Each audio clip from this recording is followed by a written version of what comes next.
the house. Bill Paxton was sure the cops were going to stop him. There was 4 alternatives, not just the theatrical endings. When I was growing up, there were Halloween things for kids that were legitimately scary. You guys, I got a lady coming over. Maybe you gotta get a sixer. I gotta get a sixer. Hello, I'm Mike Butler. Hey guys, I'm Mike Field. And you're listening to the Forgotten Horror Podcast. That's right. For the month of October, Forgotten Cinema will be sinking their teeth into a horror movie every week. Each episode, we will highlight a horror movie that, for a variety of reasons, was forgotten by audiences. Whether it be because a more popular movie was released at the same time, maybe audiences were too scared to see it in theaters, or the movie simply didn't catch on in its initial run. We'll break down all aspects of the movie, as well as discuss what we love or perhaps don't love about the movie. But we'll always suggest that you revisit the movie. If you enjoy our podcast, please rate, review, and subscribe on Apple Podcasts or wherever podcasts are available. The director in me wants to tell you to dial that back. The actor in me wanted me to increase that, make it more. Well, who's always right? The director. So what's up? Hey guys. Hey. I got a lady coming over. Maybe you got a... You got think I can get a sixer? I think I get a sixer. If you know what we're talking about, we're talking about the last entry into the Forgotten Horror month. No. Right? Yeah, it's the last one. We're talking about Fright Night, the 2011 version of Fright Night. Starring... Actually, should I even go to starring? Yeah, why not? Starring Collin Farrell as the vampire Jerry, Anton Yelchin as Charlie Brewster, Toni Collette as Jane Brewster, his mom, David Tennant as Peter Vincent, probably the best person in this movie. I'm going to say her name wrong. Imogen Poots. I think it's Imogen Poots. Imogen Poots as Amy. Christopher Mintz-Plasse. Is that how you say it? McLovin. I wasn't going to insult him like that. I was trying not to, as Ed. Dave Franco in some small role as Mark, And why is Lisa Loeb in this? Because I have her in here too. She plays Ed's mom. I was wondering the same thing. I was like, does she have a bigger part? I don't remember her in this. And then I'm okay with it. I mean, I don't mind Lisa Loeb. It just was like really like awkward. Like I'm like, oh, that's Lisa Loeb. Maybe she knows Marty Noxon or something. Oh, maybe. Okay. Yeah, so I don't know why she's in this. But for those who don't know, I know I just ran through all the cast. Anton Yelchin, you might know he recently passed away, I think 2 years ago? Last year? I think 3 years ago now. 3 years ago? Wow. All right, he's from the new Star Trek show and the movie Green Room, which actually, so is Miss Poots. She was in Green Room. Oh, was she? Yeah, she was. Oh, she was. Yeah, Colin Farrell, you might know from like the more recently Dumbo in Bruges. I know he was in Saving Mr. Banks, right? Mrs. Banks? The one with, Saving Mr. Banks. Saving Mr. Banks, yeah. Toni Collette from Hereditary, Sixth Sense. I mean, I'm assuming you guys, everyone knows who all these people are. They're pretty good They're pretty big actors, yeah. So this movie was released in 2011, August 19th, 2011. It is a runtime of 106 minutes, rated R, has a budget of $30 million. Its opening weekend, it made 7.7, domestic 18, worldwide 41. So right off the bat, I mean, I think we know why it's forgotten. Yeah, we're going to get into, we'll obviously get into some other things too. Directed by Craig Gillespie, who, did you ever see Lars and the Real Girl? Yeah. He did that. You didn't like that? Really? It's okay.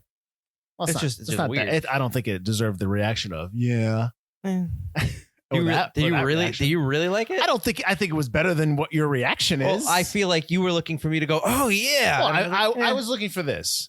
Hey, did you see Lars and the Real Girl? Yeah, it's not bad. I was looking for that. All right. It's all right. He also did I, Tanya, and he's doing the upcoming Cruella starring Emma Stone. That's right. Writers who wrote this was Marty Noxon, who I know you know this from Buffy the Vampire Slayer TV. She did a lot of stuff like that. She more recently has done Sharp Objects and Dietland. She's also a consulting producer and a showrunner. She did actually, I think she was a showrunner for a couple of seasons of Buffy as well. Yeah, and I think she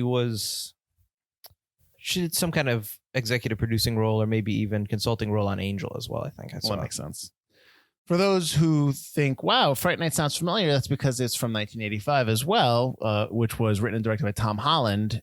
He is somebody who has written Cloak and Dagger, the Stephen King movie Thinner. I like that. And the Stephen King movie The Langoliers. Did you like that one too? No. There you go. Music by Ramin Djawadi. Did I do that right? That I don't know. I like him. He did Iron Man. He did Iron Man. He does Game of Thrones. Yep.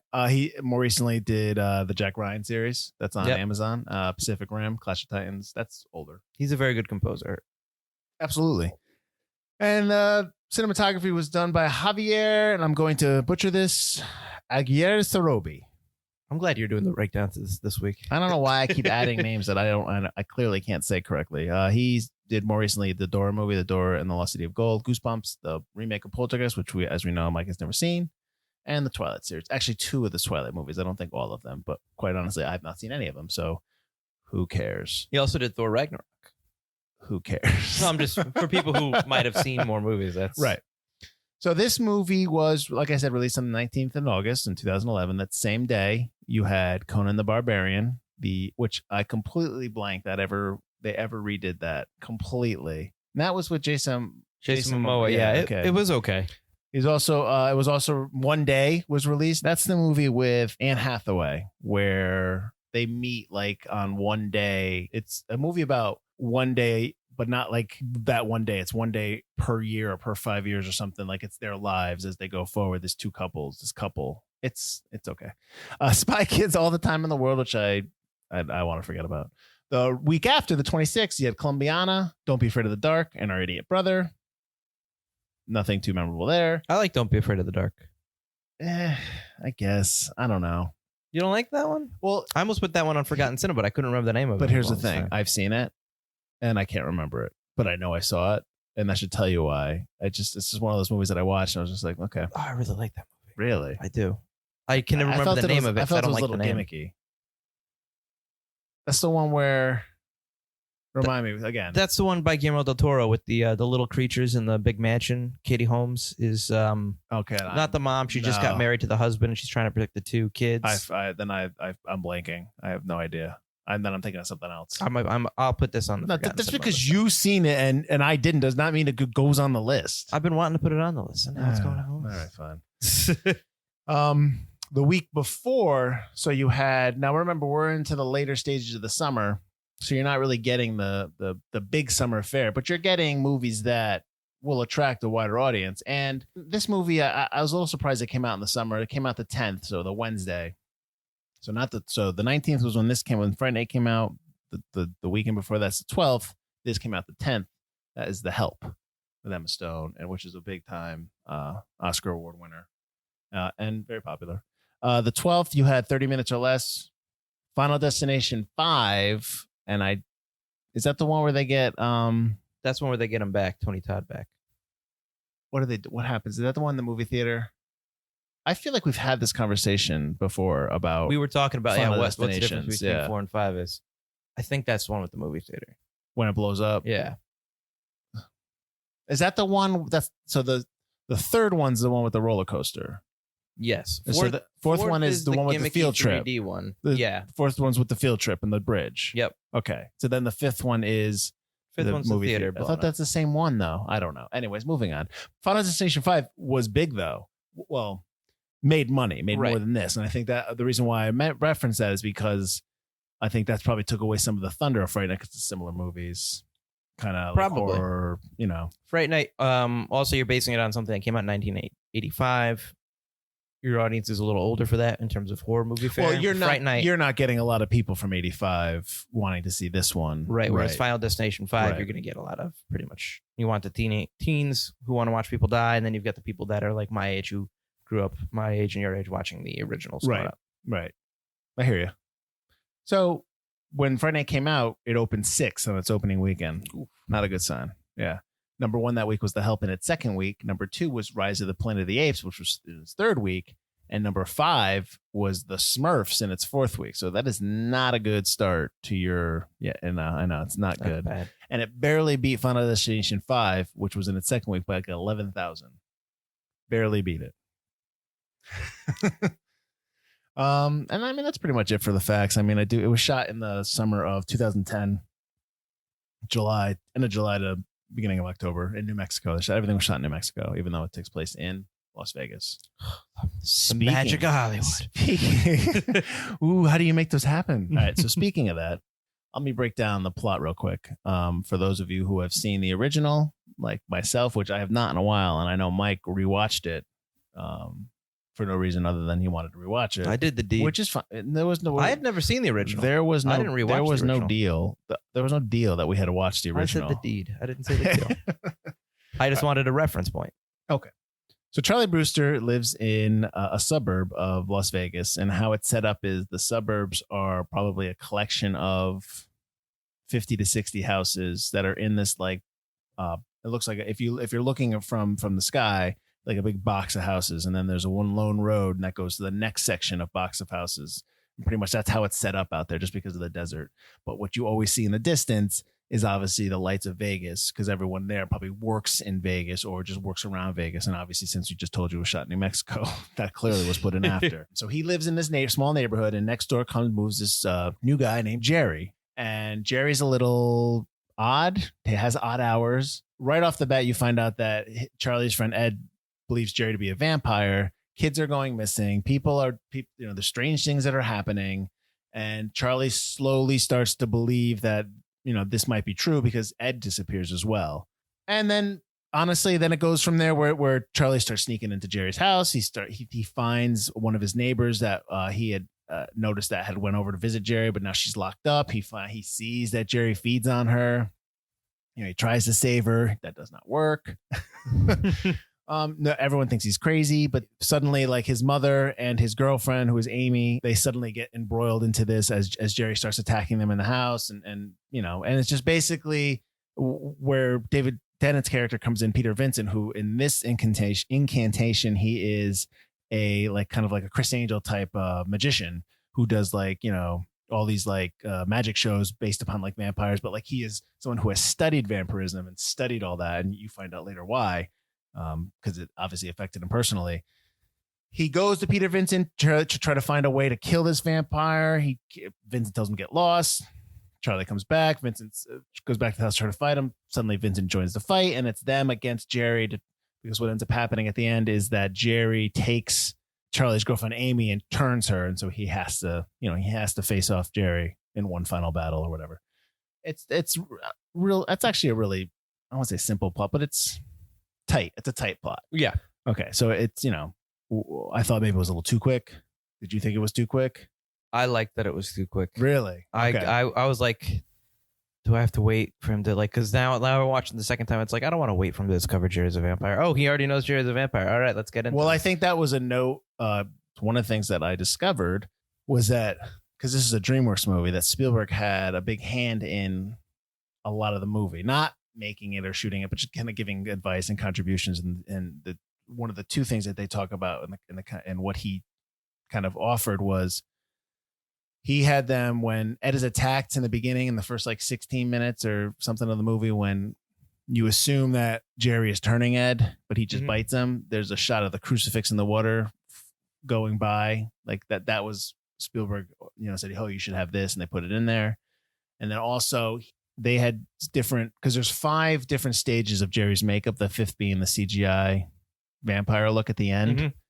But the 4th stage, they had something that Spielberg didn't like it. He said it didn't look effective. So they told him go back to the shark teeth look. Right. So those are the 2 notes that Spielberg had for them that they used, which I guess, that's fine. It works. If Spielberg gives you a note. Well, true. Well, the reason why I brought him up too was because when he sat down with Marty Noxon to talk about writing the script, I guess one of the things he liked about, or when he read the script, one of the things he liked about the script was that they didn't do what you said was do the, oh my, is he a vampire? Is he not a vampire? They just kind of got straight to it. Right. And I don't know if while I appreciate that, I don't know if I thought they kind of got to it too quick. I thought it was really fast, because I felt like when I watched this movie, I thought I was seeing second act stuff in the first act. Okay. You know what I mean? Yeah, I can see that. And I'm not saying that the first act needs to be, you don't need to do the, oh my God, he's a vampire. I need to find out if I don't see his shadow or I don't see his reflection. Like I don't mind not having that. I just thought I was seeing second act, the whole thing where like the call to action where, like Ed disappears and Ed disappears in the first 15 minutes of the movie. And then he shows up later. Like it's supposed to be a surprise, but it's not a surprise. So if it's not a surprise, why not have him throughout the movie?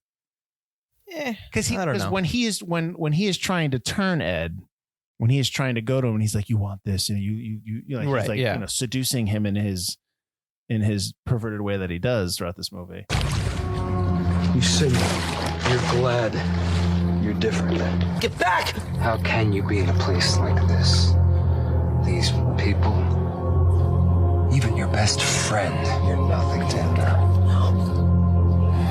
You were born for this. You know it. It's a gift.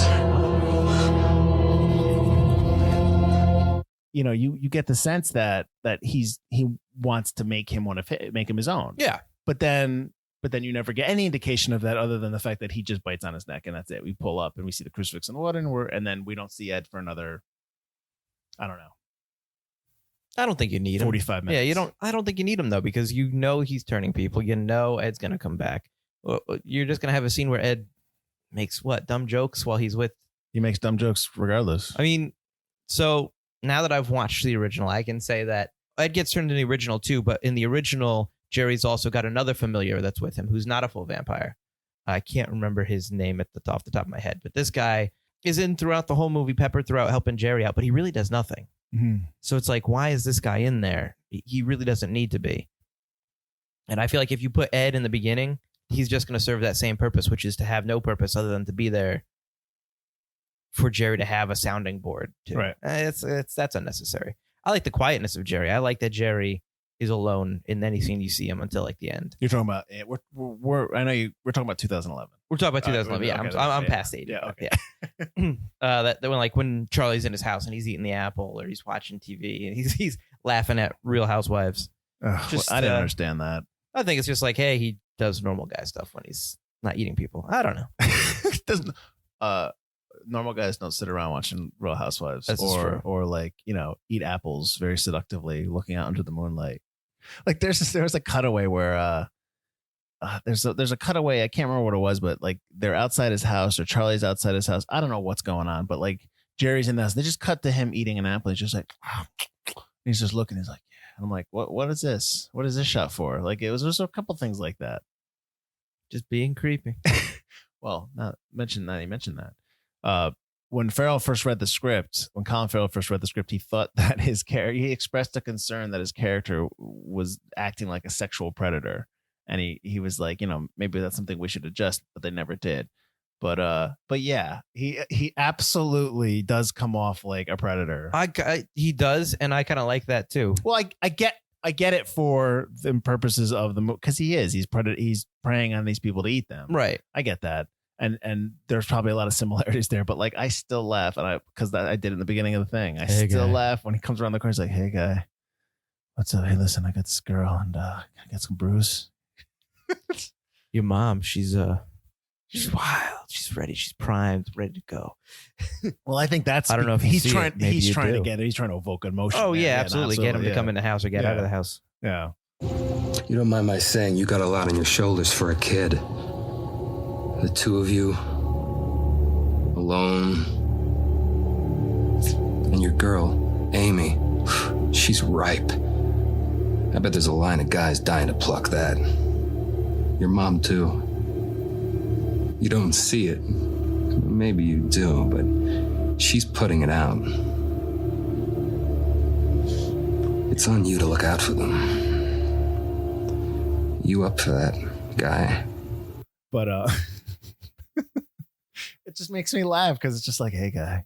And he does it a bunch of times, too. Yeah, I didn't remember him because I had seen this is probably my third time seeing it. I don't remember being that creepy. Mm-hmm. But I liked it because at right off the start, you get a weird vibe from him. Right. So it's not like he's like, oh, he's our friend, Jerry. Again, you talk about the speed of it. It's like right off the bat, even the audience is like, stay away from this guy. Oh, no doubt. And speaking, going back to like the speed of the whole thing, like, so he just moves in and immediately Ed thinks he's a vampire. Immediately. Like he just moved into the house. Because the for sale sign was on the house in the first scene. And you're like, oh, wait, it was sold the house, new neighbor. But they've been complaining about him okay. and his construction for going on for a little while. Okay. All right. The other thing was with Ed, just one more thing with Ed. He's been videotaping him. He's been videotaping I think Jerry. you're going to have the same note I did. Go ahead. Is it wear his clothes? No, not at all. All right. Never mind. But that's okay. That's another one. So, but he calls them like Jerry's files, but he never really gets to name them. Like there's a gap where he doesn't get back in time to name them Jerry's files, like to actually go physically on the computer and name them. Like I'm pretty sure he doesn't know his name. That's what I'm saying. Is that wrong? No, he knows Jerry's name. How? Because your vampire neighbor Jerry. That's a terrible name for a vampire, right? But that doesn't mean he knows his name. That means that's when he knows it. That's when he learns it. He never gets back. Charlie is the first one to ever tell him. And he never gets back to the house to name his files. So when Charlie goes to his house, it should just say vampire files. Right. Okay. Just saying. I'm just saying. Drop the ball on that, Marty. So I guess, did you like everything about this movie? I like, because it seems like you like it. I mean, like I said, I have some. I've got a couple of things I don't like, but I really do like this movie. I think it's really fun. I think it moves really quick. I like all the acting in it. The actors are really good. My main complaint about the film is the CG. You're talking about like the fifth stage makeup? The fifth stage makeup at the end. Mm-hmm.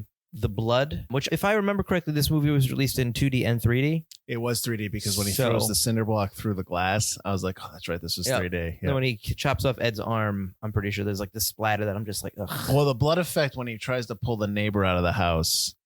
Yeah, which they don't ever explain why she would do that. Like he's turning her. Is that what's happening? Or is he just because all he saw was him feed on her. Yeah, I think he turned her. Yeah. Because he's trying to build his tribe back up. But he didn't bury her. I don't think he got that far. I think she was absolutely bait for Jerry. Okay. To have Charlie mess up so he can get Charlie, get Charlie's mom, get Amy. I think he wanted them. Mm-hmm. I think he likes Charlie kind of in his own little sick way. He just wants to build this huge tribe, and he wants Charlie and his mom and Amy to be part of it. Okay. So I think that was like he didn't care about what was her name? Who? The next door neighbor, the go-go dancer. I don't know. I don't remember because Darlene or something like that. So when he takes her, like she's just bait. He doesn't care about what happens to her. That makes sense.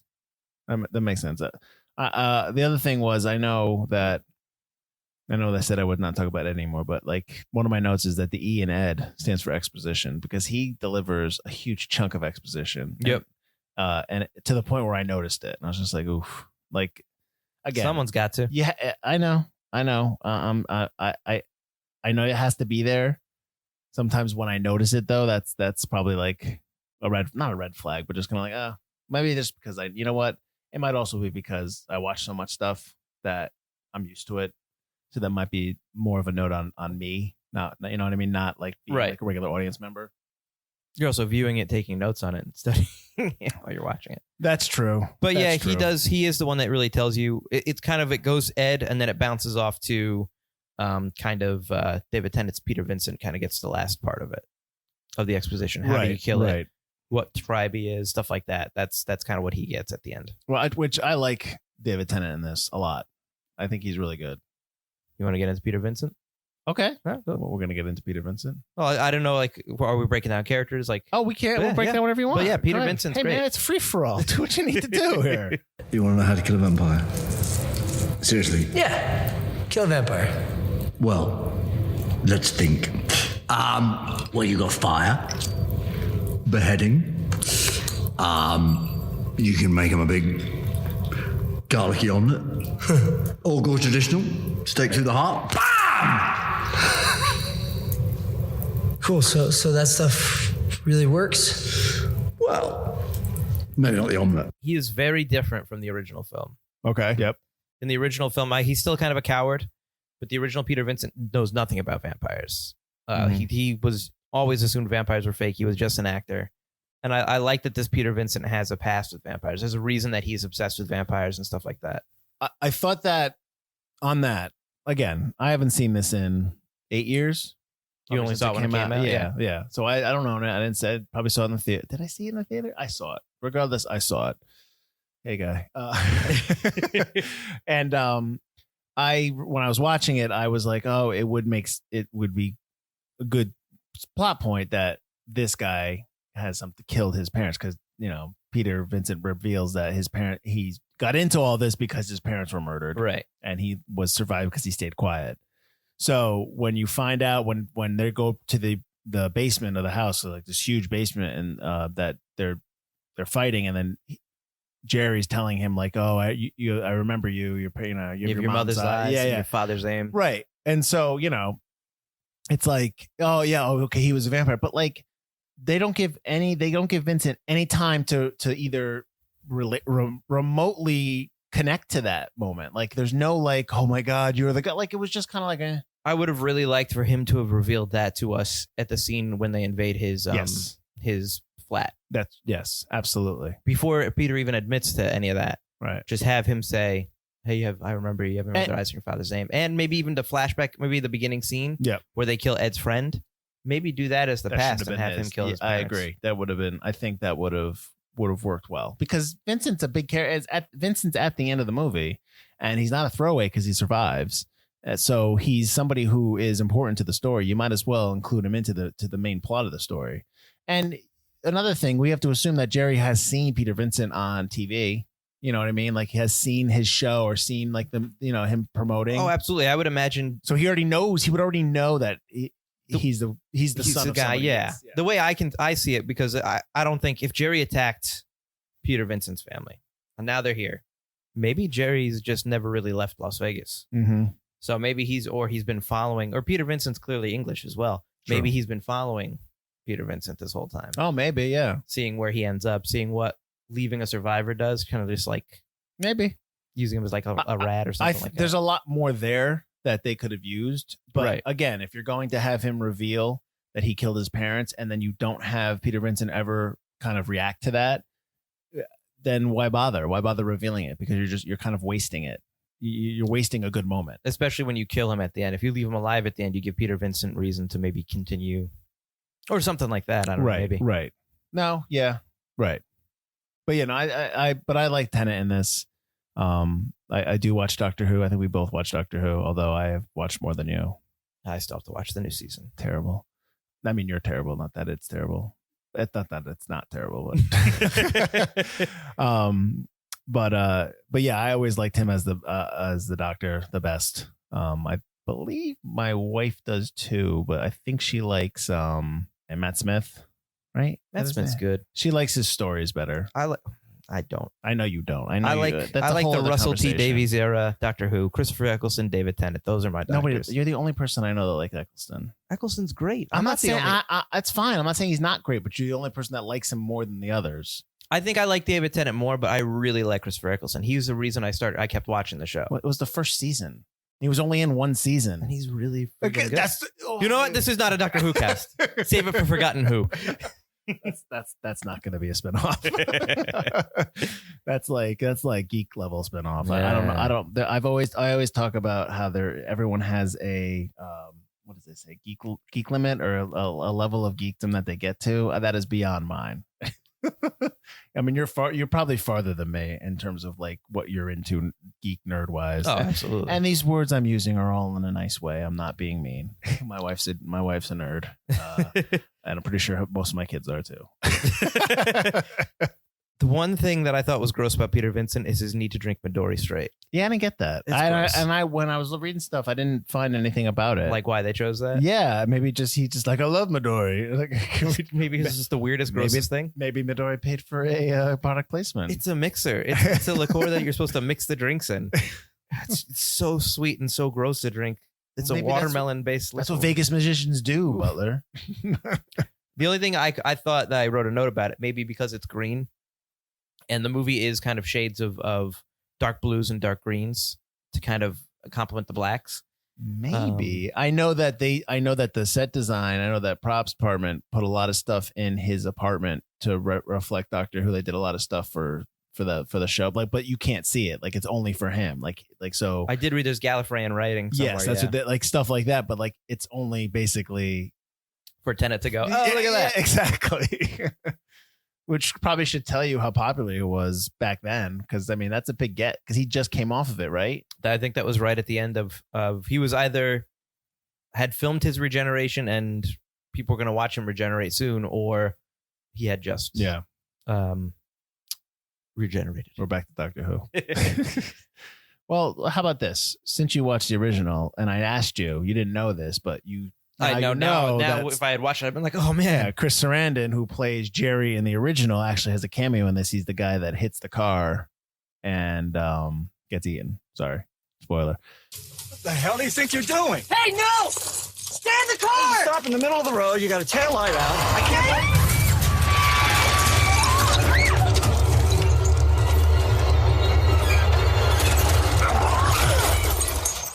But speaking of that car accident, while I enjoy them inside the car, like the shots inside the car, like the one shot, It looks terrible. Yeah, like I know it's on the a set. CG is just not good. Maybe that's just because it's 2011 and it's not as improved as it is now. I was just the whole time I was watching it with I watched it with my fiance, and I was telling her, I was like, why do this CG? That the car chase itself, like, yeah, I mean, him lifting the car up with his back and his hand coming through, that was practical. It's yeah, like, that's why? great. It's not a complicated car chase. Why couldn't that have been done on a back road somewhere? Well, they wanted, I think, well, you also have the one shot. So you have the shot inside the car that constantly moves. That's fine, but then I'll bring you back to, they did it in Sugarland Express in 1970 and something. then I will tell you, Spielberg. No, but I know. They also do it in, like we talked about, War of the Worlds, when they're driving the minivan. Yeah. They do it. That's done digitally, but that's done well. That's done but well. that's also a couple years. No, that's way before. Yeah. Yeah. You know what?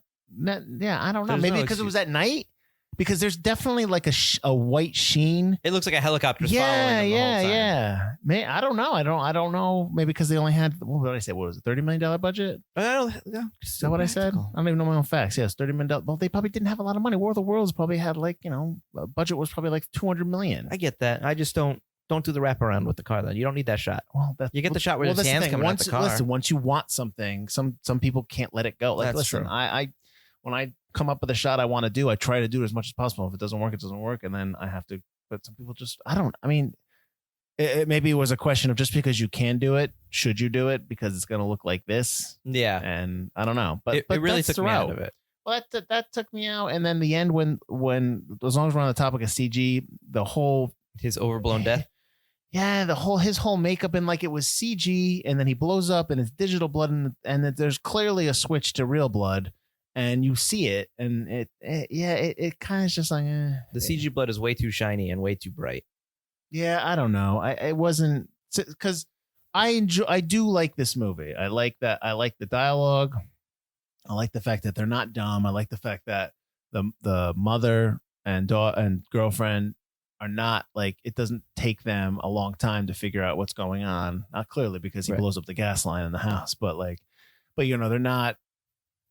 Like when he tells her, don't open the door, and he's like, your son's making threats, and 9 times out of 10 in a movie that I'm watching, she opens that door. Right. You know what I mean? Just because the plot dictates you have to open the door to let him in. But no, in this one, she's like, she believes her son. Your son is harassing me. Charlie, what is going on? Listen, whatever he says, he's going to try to... Jane, he broke into my house. Is that true? Look, I'd rather not take this to the authorities, but I will. I have no choice. He's sick. He's deluded. Please. Go get the authorities. So I like that. That's a small moment, but it's like, how many times do you see the mother go like, oh, knock it off? Right. They have a good relationship, the mother and son. Yeah. And I think the dialogue is kind of, it's true to life kind of in the way that happens. And then like, I think all this that you're talking about with like not choosing to open the door and stuff like that, that's a credit to Marty Noxon, who I believe throughout so. Buffy doesn't plays with conventions and gives you something that you wouldn't see in other shows. Like doesn't just do the obvious. Like Buffy and Angel, the only thing that Buffy and Angel suffer from is that they're dated in terms of like, when the time period they are, because a lot of, they're very 90s. They were at the cusp. They were also at the cusp of standard def and HD. So there's episodes in the beginning where it's all SD and you're boxed, and then you go HD, and that's fine. And that's nothing that they can fight against. But what was always good about those shows was the writing, was the dialogue, was the play on conventions. Even Angel's first season, which I always say is not great.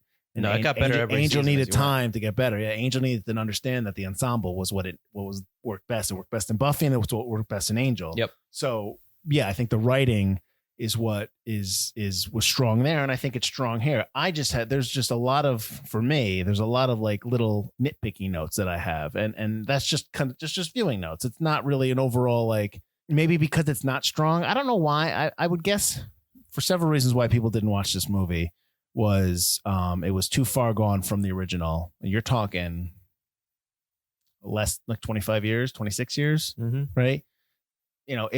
Fright Night 85 Fright Night was a popular movie, but it's not an iconic popular movie. Like, you know what I mean? It's not the first 5 horror movies you talk about from the 80s. It's maybe not the first 10, first 15, 20. I'll tell you this. It is dated, and it is Of course. Watching it, not having really like been like, oh, Fright Night, it's so iconic. Like, Peter Vincent is very good in the original, and some of the effects are really cool. Like when they kill Jerry in the original, it's also overblown and ridiculous, but it's really cool. It's practical effects. It kind of reminded me of Stripe getting killed in the end of Gremlins. Spoiler alert. Oh, Like some of that stuff was really cool. And Amy gets to shark face at the end, which is that's obviously a big inspiration for this, which I want to get into, but get into it, Butler.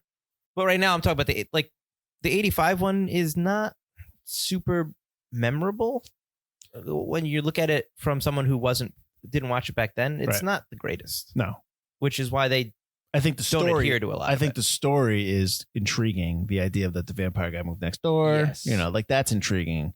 But yeah, so that's probably why this didn't translate. You're also releasing it in August when, again, and this is this every one we've done so far for our Forgotten Horror? Release it in October. And I think the same thing for Stir of Echoes. Yeah. Scary movies need to be when people want scary stories. We haven't done this in a while, but I'm going to reference our day job. When we have a horror movie that's out at the movie theater, the busiest night is Friday night, opening night, busiest night. Yep. No, not date night. Sunday, No. Saturday's date night. Yeah. But Friday, that's when the horror movies do well, and then on Saturday they don't do so well. And it doesn't matter. I mean, like a movie, because horror movies they're not universal. Like not everybody wants to see a horror movie. You have a certain group of hardcore horror fans that want to see it, and then when a horror movie kind of breaches over into the mainstream, a movie like Scream, a movie that can appeal to the masses because Scream is something that was horror movie, but it's also playing on the conventions, and it's also, it's got some laughs in there. So you'll have people that don't typically like horror movies, but it's not all horror, it's comedy. Okay, I'll give it a shot. Those movies translate well. Same as like Stir of Echoes and Sixth Sense, where it's like it's a mystery or it's got more than you It's got want. multiple genres. It's not just a horror movie. So this one, I think, that we're watching, the Fright Night 2011, I think is a straight up, although it's got funny elements, I think it, in terms of maybe how it was marketed, a horror movie. Yeah. You got to remember, like, middle of August, that's when people start thinking about going back to school. So, Right. you know what I mean? It's not, it's not. It kind of got dumped, and it's too bad because it really is a good movie. And I know they wanted to do sequels. They wanted to do a Peter Vincent. Oh, they did one. Well, it's kind of a Terrible remake, but yeah, they wanted to do a Peter Vincent sequel that would have David Tennant's character again and deal with a different issue, and they didn't end up going with it. They wrote it, they were going to play it, they weren't going to make it, so it was like 2 years in development hell, and they just kind of scrapped it. I'm going to suggest this. Okay, this is what I'm going to suggest. Okay, do a trilogy, and the first episode of the trilogy is the Peter Vincent story. Do that. Do young Peter Vincent. What happens to him, all that stuff. The second movie, do Fright Night. Older Peter Vincent helping this kid. And then the third movie, whatever you want to do. Whatever you want to go from there. Like, they don't, you know what I mean? Like, whatever. But, like, split it up. Because I think the Peter Vincent origin story is very interesting. Especially the one they set up in this one. I think is very interesting. So do that. Then do this again. Then do whatever you want after that. Right. I think, while I like David Tennant's Peter Vincent a lot, I think he would have worked better as an actor killing vampires in movies. I think that would have given him a better motivation, which he kind of does in his magic show. He's fighting vampires, but I like that, he ended up putting it all in his mind, saying, "Oh, it's made up, it's made up, it's made up." Mhm. But killing vampires every week on a TV show or movies would kind of be a catharsis for him to like be able to defend his like fake family or whatever. Sure. So pretending to be the hero that he wasn't. Yeah. So you're saying go back to not being the magician, but go back to being the TV. Keep Peter Vincent's personality, his characterizations, everything they did with that, but go back to him being a vampire hunter on a TV show. Sure. Make him this Buffy-like character. Yeah. Do you think that Tennant would have been a good Jerry? Absolutely. Yeah. Because he's, as Kilgrave, he's very creepy and smarmy as well. So I think he, Kilgrave, of course, is from Jessica Jones. There you go. So reference what you're talking about here. I mean, let's act like we're professionals, Butler. Or he's got that kind of power of seduction as well. Kilgrave's character on Jessica Jones has the power to control people. To whatever he says, wants them to do, they do. Right. And that's very in line with kind of Jerry's seduction and his kind of hypnotism. Hey, guy, you got some brewskis here. Make me a $6 or I'll pay you back. Double the fun. Your mom is prime. Ready to be Ready to plugged. go. I don't even know if that's what he said. Puce. Always looking for. I love that. Hey, how you doing? Hey, man, you play? Always looking for a pickup game. Nobody says that. I think he's using that as an excuse for he's checking Amy out and then he sees the glove. So it's like, no, I'm not looking at your girl. I'm looking at you. But I'm really looking at your girl. You play ball. I'm always looking for a pickup game. Yeah, no, I do, definitely. I do. It's more of a collector thing, the shoes. He's obsessed. I mean, they sleep on sidewalks to get them. I play, though. Well, it takes a real man to wear puce. I like him. So, I'd invite you guys inside, but it's a mess. Always looking for a pickup game. I'm going to try that. Hey, guys, what's going on? Always looking for a pickup game. Get out of here, creep. Oh, okay, sorry. The original also has a subplot where Amy, the reason he really wants Amy is because Amy looks like a woman he used to be with either before he turned into a vampire or back in the day, early vampire days. But we're not talking about that one. But I think that's a good reason for Jerry to not just want to straight up kill Charlie and his family, but to bring them into him, because it's almost like he's getting her back. Right. Which I kind of liked in the original, and they did not bring over to this one. But it gives Jerry a little bit more motivation for why Charlie and his family. They don't ever say. He just moves next door. He just kind of likes them for no reason. They don't really get into it. I'm gonna eat these people. Never mind the fact that. I mean, I do like the fact that he just doesn't care. Like it's clear, Jerry, I'm talking about. Right. Really doesn't care that if you find out he's a vampire because he's gonna get you. Like where you watched the movie, like when we did it Near Dark at the beginning of this Forgotten Horror Month. Yeah, that's right. I brought it back to that. They're like desperate to make sure that they stay hidden because they don't want to get hunted. Like they're in terms of that universe, they're fearful of getting found out because they fear that they'll be killed. Right. Like we're in this one, Jerry almost acts invincible, and he's really not. I feel like he's like this survivor. He doesn't have his tribe. He's the last one left, and he's been around for so long that he thinks he can get away with anything. Right. But begs the question, if he's building a tribe, where has he been since he came here? Like, where has he been since he moved in? Like, has he done this somewhere else? And this tribe got killed, so he's like, crap, I'll try it again in Vegas. Probably. Maybe he wasn't the head guy. Now he's trying to be the head guy. Maybe he left his tribe, or his tribe all died. Right. But clearly that tribe's been around. I mean, they're a Mediterranean-based tribe, so he's not one of the originals. True. He's clearly a white dude. Well, they're all pale. I mean, that's the whole point. Yeah. There was a thing in the notes or in my notes, that Farrell requested a monologue in Latin, and he like practiced it. He did it, and then I never made it. They never put it in there. But it's not even a deleted scene of the Blu-ray. He wanted to speak like he wanted to do this whole thing in Latin, and they just said, yeah, okay, sure, whatever, and they didn't do it. So. Do you know where Peter Vincent's names come from? I do not. I think this is from the original, not from this one, but it's supposed to be a combination of Peter Cushing and Vincent Price. Oh, cool. Yeah, I know Vincent Price was the inspiration for Peter. A big inspiration. But I assume that that's from the '85 version because he's named Peter Vincent in the original. Well, in the original version, he says that that's not his real name. He goes, "I'm not a real vampire hunter. Peter Vincent isn't even my real name." Again, we're not talking about this movie. I know I keep bringing it up, but we're not talking about it. Well, then let's talk the sharks. Okay. Because I really want to talk about the shark. Right, well, let's talk about sharks. I didn't really notice in the last one. But I mean, it begins where Ed says, he's not a cool guy. He's not fine. He's the fucking shark from Jaws. And then from then on, it's like, that's what I was watching for, which I didn't watch for the first time. His eyes go black when he attacks like a shark. Obviously, he's got the shark-like mouth. As I'm watching the whole thing, he's all about the prey. He doesn't stop moving. He's always on the move trying to get Charlie. And the movie always moves. Which then you bring up that Spielberg had a hand in this, which is cool. And I don't want to cut you off. Jaws. I don't want to cut you off, but that was not his note, but that was Marty Noxon saying that she wrote it. She talks about Jaws, about how when you find out that about Jaws, that's when the movie starts. Like that's when it doesn't go back to like, oh my God, what is it? Like once you know, it goes. And I think but that wasn't from Spielberg. That was from the writer. But that's fine. Yeah. Continue. Which could have been inspired by the face at the end of the original, Amy's really creepy vampire face at the end of the original. They probably saw that one. That's like a shark's face. Ooh, I like that. The vampire akin to he's a shark. predator. Sharks are predators. It's just an interesting way to look at vampires, which, kind of like how Near Dark looked at vampires like a roaming band of Western outlaws. Yep. This now looks at vampires like sharks. It's when you play with conventions and you do something a little different that movies become more interesting. When you don't just go, this is the normal vampire trope. This is what we're going to do. Well, also remember, this is also could be a response to Twilight because those vampires are completely, made up. But, not, but you know what I mean? Like those vampires were all just, we glisten in the sun. I'm hideous. God, I hate that line. But yeah, so I think this came out kind of like to bring back like from that, like, like, wait a minute, that's not what vampires are. Let's do it the way they are. And like that's probably why you have a lot of the stuff you have in this one. Being able to smell the blood and all the scenes where he's sniffing there, he goes,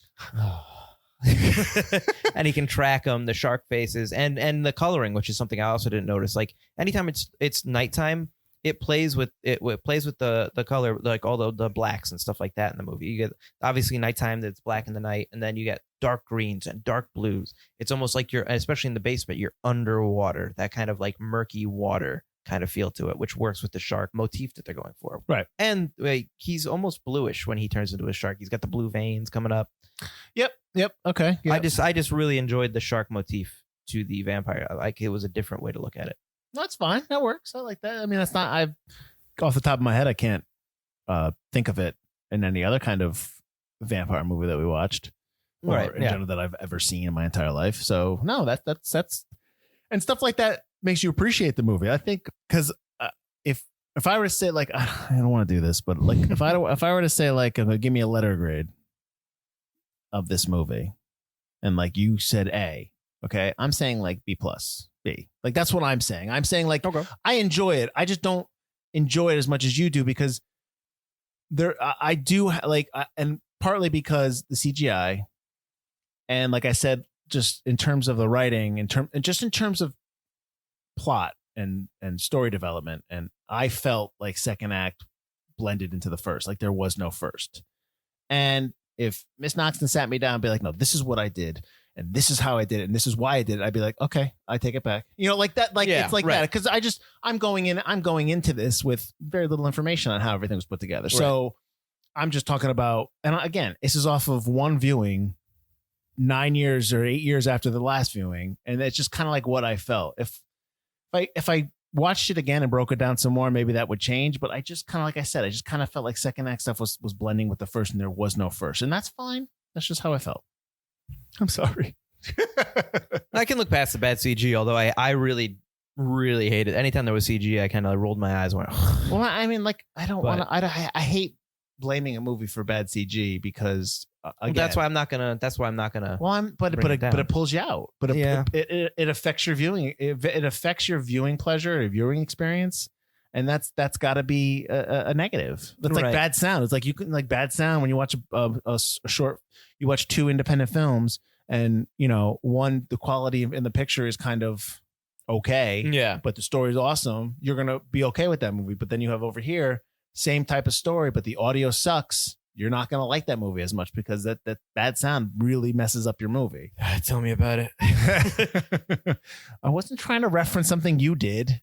For those who don't know, I did a short horror film where the sound just ended up being the worst. I filmed at a bar, and although I tried to turn the refrigerators down as much as I could, it picked everything up, and the sound ended up kind of costing me you got to turn that stuff off. You got to turn all that stuff off. It's got to be quiet as heck. It's bad. Well, what kind of mic were you using? Just shotgun mic. Yeah. What are you gonna do? Get better mics next time. That's true. That's true. But yeah, I can see it going back to the CG. I would bring it down. That's why I would maybe make mine like an A-. Like I wouldn't bring it down like a letter grade. Yeah, I don't want to do the letter grade thing, but exactly. Yeah, but that was just that's the best way I could try to describe where we are on this movie. So yeah, I mean, I really like it. I like the quickness of the pacing. I like that as soon as you're done with one thing, it switches it up kind of. Right. It goes from like, oh, the typical like, oh, is he a vampire? Isn't he? Kind of teenage drama kind of thing to outrunning the vampire. It's a chase scene to now it's a vampire hunting scene. Mm-hmm. So it gives you kind of three, not like full genres, but it really does change up the movie and keep you watching, keep you active with the film. Right. And I mean, 106 minutes is good. Oh, yeah, it's moves, tight. Yeah. And this is a good movie night movie. This is a good movie. Like, hey, what do you watch tonight? It's Halloween. Let's watch Fright Night. It's a good, if you're looking for a movie that you forgot about, this podcast, I think this is a good movie to pop in. And it's probably readily available, not like a lot of the other ones we've done. Exactly. Yeah. It's easy to watch. It's easy to find. Collin Farrell's really good in it. He's really good at playing the creepy vampire. Collin Farrell's a really good actor that I think he's overlooked. Yes, which is surprising, but yes, no, he's very good. And Anton Yelchin is actually really, really good in this film. You believe in Charlie. You want to root for Charlie. Everyone's good. You think his emotions are real. Everybody's Except Dave great. Franco. Dave Franco. This is like one of his first films, though. Yeah, I feel. I don't mean like him in person. I don't mean like his acting. I just meant like his role. Like the roles of the friends are just kind of thrown away. Like they're outside his house for no reason other than Jerry to eat them. That's one of my notes that I have. So I have the Blu-ray, which unfortunately the special features don't teach you a lot about how or why they made any choices in the film. But there is a deleted scene where Dave Franco's character Mike is it's right after Ed dies, and he's making fun of Ed. He's making fun of Ed's notes while Charlie's reading his notes outside on like must be lunch break or whatever, and they're making fun of him and calling him a dweeb and a nerd. And so Charlie gets really upset and punches Mike in the face, and so Mike starts making fun of him, calling him a spaz, and then like kind of like kick him out and like get out of here. So that's when Charlie goes back to his house and gets all crazy. Mike's waiting in his car with the other guy, and they're gonna beat him up like they were beating up Ed. They were back to, all right, I hate Charlie. I kick his ass when he gets out of this house. Yeah, I mean, I like the turn that how he used to be a geek, and he's not like he's trying to be the cool kid. He's probably the cool guy, but then because he has that conversation with Amy in the hospital room where she's like, I like you because you're not one of them. Yeah. So I mean, that was cool. That's like a nice story element that you that's fine. That works. Well, they were able to add a theme to the film that wasn't there in the original of the theme of growing up, whereas the original didn't really have a theme. Right. So, but when you pull that out and you just have these guys in front of the house, what is he doing? They're there to get eaten. Exactly. And that's what it comes off as. That's why that deleted scene should have, I mean, it was a quick enough scene that would give a reason. Because when I first watched it before the deleted scene, I was like, why are they there? Yeah. All right. And there's like little things like that in this movie. I know that we're wrapping up, but real quick, how does Amy know how to use a gun? Like she just knows how to use a gun. Okay, fine. She knows how to load it. When they're at Peter Vincent's and they're fighting, and she starts, how does she know that's holy water? Like, how does she know that's gonna? Oh well, that's clear. If it's in the case, I mean, you got to make some assumptions. How do you know? How do you know? How do you know? I'm just saying. How do you know? And loading a 6-shooter is pretty simple. Oh, okay. The front of the bullets go in the in the thing. All right, pal. All right. So next time we have a problem situation. We're being chased by vampires, and you find a 6-shooter. I'm gonna sit there and be like, "Pretty easy, brother. Let's go. Load it up. Let's go. I'm just getting eaten here, man. No big deal." When they go into the basement. I'm sorry. Excuse me. When they first go in, when Vincent and Charlie are going to go down into the basement, they go through the second level of the floor, right? They go through that doorway. Yes. And they go down. That's a big drop. How did they get down there? Because they're just dangling. They cut to them. Let's go. And he goes down. Next thing you know, they're dangling in the basement. That's a drop. Yeah. Okay. So we're okay with that. Don't they slide? Don't they drop and slide? They drop. They don't show that. Or at least maybe I fell asleep. I don't know. I did watch this in one sitting, so that's not. Yeah, it's a quick movie. But like I said, there's like little things like that. Like he has the how to pick a lock on his website app. Oh, I had that note too. And then it's that easy. And then it doesn't work. And then like it's like, so why bother? Just it worked the first time. He broke into the front door with it. No, he didn't. No, he didn't. He smashed it. No, I'm sorry. He found the hide key. He went to the rocks and started lifting up the rocks. And then he found the hide key. Oh, really? Yeah. So like again, I missed that part. Again, why does a vampire need a hide key? He's just a normal dude. So he does. So it's like I didn't understand. Maybe that's a deleted note in the writing, but like there's just like little things like that. I'm just like, it's like little stuff like that. But I guess that's being a jerk. I shouldn't be a jerk. But like one last thing. Okay. They get into the accident on the highway. They get into the dead guy's car, right? Chris Sarandon, we talked about, yeah. And then he's driving around in that car for the rest of it. And no one stops him at all. Like that, like that's a pretty horrific accident that happened on the highway. Cops aren't looking for that car. Cops aren't looking for that car. There's clearly going to be blood on that car. Yeah. The car is clearly not street safe anymore. It's dragging, half of it's dragging across the ground, and he's driving through Las Vegas with it. Yeah. It just seems like, okay. Like we're a little okay with that. Like it's okay. But I also thought they conveniently get rid of the mom at the end.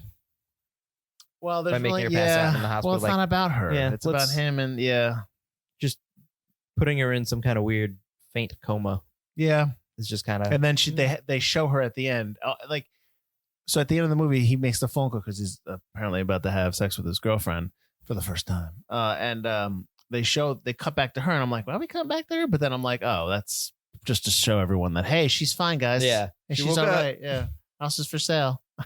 They should have had like a werewolf move in or something. They do hint at werewolves. Oh, when? When silver bullets. Silver bullets. Yeah, that's true. I do like that the movie doesn't have a scare at the end. It doesn't have a reversal or anything. Yeah, I appreciate that because sometimes I like that in horror movies. It's such an old trope now that it's just like you're waiting for it. Yeah, and it's like, all right, like in this one, it's like you'd wait for Amy to have like yellow eyes or something, or like be kissing him and be like, right.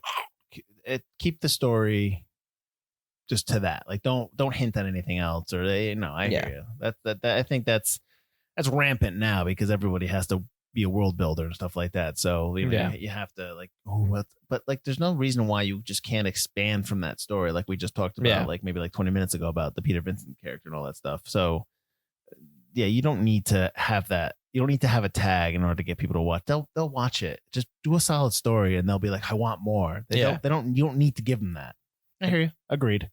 So yeah, so go watch that. Yeah. You should. I mean, like I said, it's definitely good. It's a good movie night movie. I think that's the best thing. It's a good movie to pop in and watch for a movie night. It's also like you talk about, like if you're doing a double feature, it's a good second one because it's so absolutely, fast.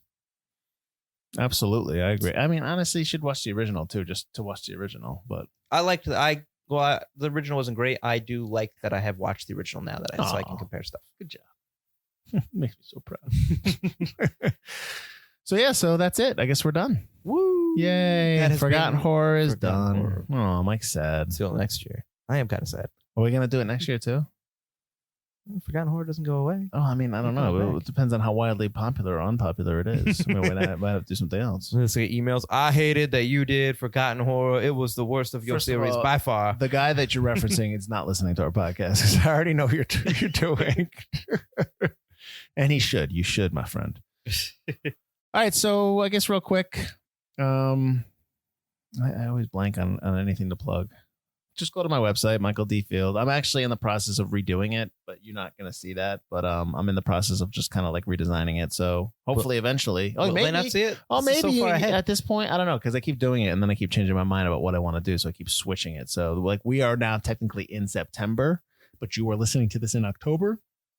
So maybe by that time I have switched it up. But if not, I believe they're listening to this on Halloween if they're listening to the release date. Happy Halloween, everybody. Be safe. Don't drive too fast out there. Kids are trick-or-treating. Mm-hmm. And don't be giving out Necco wafers. Give out the good stuff. Although I do like Necco wafers so many. But yeah, so just if you want to check out anything that I've done or anything that I've written, there's like excerpts of scripts and stuff like that. You just go to michaeldfield.com. And as always, you can always check out the 2 books that I've written. It's part of the Adam Parker Mystery Series. They are available on Amazon.com. I think if you just search Adam Parker, it might pop up. But the Adam Parker and the Radioactive Scout and Adam Parker and the High School Bully. So, that's it. That's me. Go ahead, Mike. I'm Mike Butler. I have got 2 other podcasts that I do. I've got Crackin' One Open with Mike and Elise that I do with my fiance Elise, where we crack open a different craft beer every week. We talk about the style of beer, the history of that beer, the history of the brewery, and we sometimes talk about the bottle art and the packaging because that's very important nowadays to get your brand across.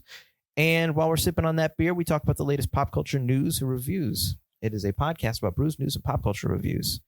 I've also got 2 Player Bros that I do with my brother Alex, where we talk about all things video game related, Xbox, PlayStation, VR, PC, Nintendo. Just Nintendo. So we talk about all those things. But again, those 2 podcasts are available everywhere podcasts can be found, as well as Forgotten Cinema. Yeah, that's us. And join us next week. While Forgotten Horror may be over, we are still continuing on. I think next week's our season 3 premiere.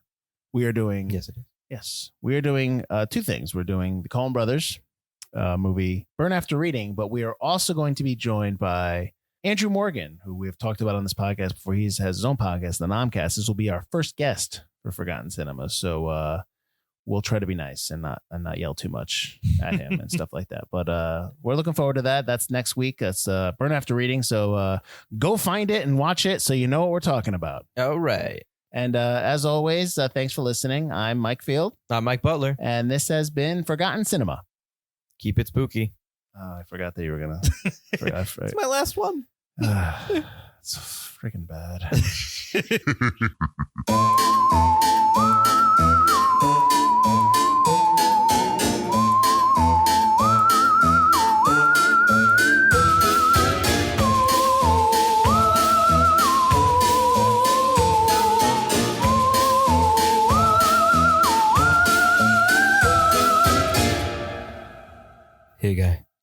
Hey guy, what's up? Pews, huh? I love pew shoes. Hey, is there a pickup game we can get to? Yeah, I'm always looking for a pickup game. Nobody ever says that.